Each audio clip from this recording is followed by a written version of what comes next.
สบายดีมื้อนี้สิพาพี่น้องมาเฮ็ดติรามิสุเนาะเป็นของหวานของอิตาเลียน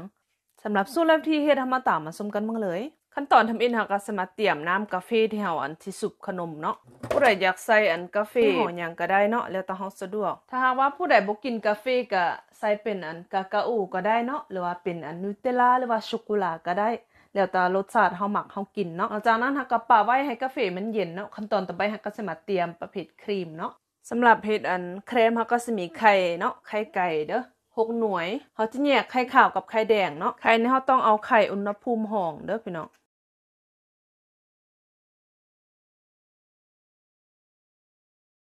ขั้นตอนต่อไปก็สิใส่น้ำตาลลงไปน้ำตาลนี่ใส่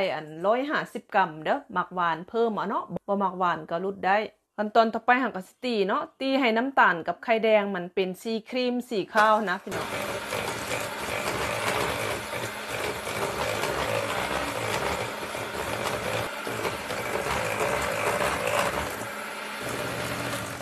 เดี๋ยวพี่น้องตีให้น้ำตาลกับไข่มันเป็นสีเนื้อครีมแบบนี้ได้แล้วต่อไปหากสิใส่แครมมัสคาโปนลงไปเนาะแครมมัสคาโปนนี่ค่อยใส่500 กรัมเด้อสิเอายี่ห้ออีหยังก็ได้เด้อใส่แครมลงไปหากก็เอาจ่องคนแบบนี้เนาะให้แครมมัสคาโปนกับไข่แดงมันเข้ากันดีเนาะประมาณนี้เอาจากนั้นค่อยๆสิตีให้มันเป็นเนื้อเดียวกันสำคัญเวลาเฮาตีครีมถ้าว่าเฮาตีดนโพดครีมมันก็สิกลายเป็นน้ำเนาะถ้าว่าเฮาตีครีมบ่ได้ครีมหักกะสิกลายเป็นน้ำคือกันพี่น้องฉะนั้นขั้นตอนนี้มันจะยากหน่อยนึงเนาะขนาดไม่ค่อยเฮ็ดตลอดบางทีก็พลาดนะพี่น้องบางทีมันก็สิมีน้ำลายเนาะฉะนั้นเฮาต้องตีให้ครีมมันเป็นเนื้อเดียวกันให้มันเนียนแน่นแบบนี้เนาะแต่ว่าสำคัญแครมมัสคาโปนก่อนที่เฮาจะไปตีเนาะเฮาต้องแช่เย็นไว้ให้มันเย็นสนิทนะพี่น้องเฮาจะตีให้ครีมกับไข่แดงมันเป็นเนื้อเดียวกันแบบนี้เนาะถือว่าได้แล้วหลังจากนั้นเอาเข้าไว้ในตู้เย็นไว้เนาะขั้นตอนต่อไปก็สิตีไข่ขาวตัวนี้ก็สิแม่นไข่ขาวที่เฮาแยกไว้เมื่อกี้เนาะ6หน่วยเด้อใส่น้ำตาลลงไปน้ำตาลเนี่ยเขาที่แบ่งให้ใส่2เถื่อเนาะน้ำตาลนี่ใส่20 กรัมเด้อแล้วก็ตีจนว่าไข่ขาวมันฟูขึ้นเนาะ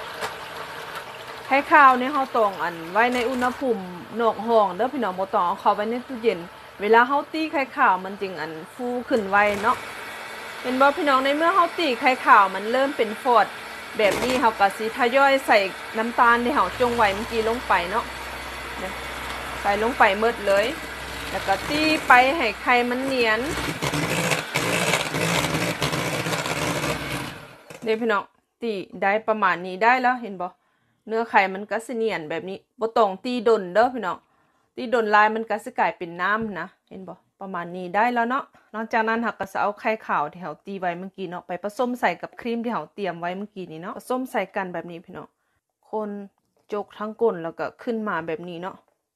คนไปคนมาให้เครื่องให้ครีมมันเข้ากันดีสูตรนี้ข่อยจะบ่ใส่วิปปิ้งครีมเนาะข่อยใส่แต่ไข่บางสูตรเพิ่นก็สิใส่วิปปิ้งครีมลงไปนำแต่ว่าคันแม่นสูตรแท้ๆเขาจะบ่ใส่ครีมเด้พี่น้องเขาจะใส่แต่ไข่ขาวผสมไปเรื่อยๆจนมันหมดเด้พี่น้องในเมื่อเราผสมครีมมันได้ดีแล้วบัดนี้ได้แล้วเนาะเราก็สิไปเตรียมใส่ในถาดเลยตอนต่อไปเราก็จะเอาขนมตัวนี้พี่น้องบ่ฮู้บ้านเฮาคือเอิ้นขนมหยังเนาะเอาไปซุปใส่กับกาแฟที่เฮาเตรียมไว้เมื่อกี้เนาะประมาณนี้เอาขึ้นได้แล้วพี่น้องบ่ต้องให้มันเปื่อยหลายเนาะหลังจากนั้นก็ใส่แครมที่เฮาเตรียมไว้เมื่อกี้ลงไปเนาะเอาจองแบบนี้ลาดไปให้มันเพียงให้มันเสมอกันเนาะขั้นตอนนี้ผู้ใดอยากใส่หมากไม้นะใส่สตรอเบอรี่หรือว่าใส่มะม่วงสุกก็สามารถใส่ได้เนาะค่อยจะขูดช็อกโกแลตลงไปพี่น้องผู้ใดบ่มักบ่ใส่ก็ได้เนาะแซ่บคือกันเด้นอกจากนั้นก็สิใส่ขนมลงไปอีกเนาะเฮ็ดคือเก่าแบบเก่าพี่น้องไปซุปกาแฟแล้วก็ไปวางใส่แบบนี้เนาะแล้วก็ใส่ครีมลงไปพอดีเลยพิมพ์ค่อยได้แล้วหลังจากนั้นเราก็สิเอาฝาปิดไว้แบบนี้เนาะแล้วก็เอาเข้าไว้ในตู้เย็นพาไว้ในตู้เย็นคืนนึงเนาะจึงแซ่บพี่น้องในเมื่อเฮาปาไว้ในตู้เย็นคืนนึงพี่น้องเห็นบ่มันก็สิแกนแน่นแบบนี้เนาะจากนั้นเราก็สิโรยกากาโอลงไปกากาโอนี่ค่อยใส่รสจืดเด้อพี่น้องบ่ได้มีน้ำตาลใส่ให้มันทั่วถึงเนาะผู้ใดบ่มักบ่ต้องใส่ก็ได้แต่ว่าสูตรแท้ๆเขาจะโรยใส่แบบนี้เนาะในเมื่อเฮาใส่กากาโอแล้วเรียบร้อยบัดนี้เราก็สิตัดเนาะตัดเห็ดต้นใหญ่ต้นน้อยก็แล้วแต่เด้อนี่พร้อมเสิร์ฟบัดนี้เรียบร้อยพี่น้องเบิ่งสีสันหน้าตาก็ประมาณนี้เนาะกินยามอากาศร้อนแห้งคักแห้งแซ่บพี่น้องคือเฮากินกะแลมเลยหวานกำลังพอดีแซ่บคัก สำหรับมื้อนี้ขอลาไปก่อนพบกันในคลิปต่อไปถ้ามักก็กดไลค์ถึกใจก็กดแชร์ให้เด้อ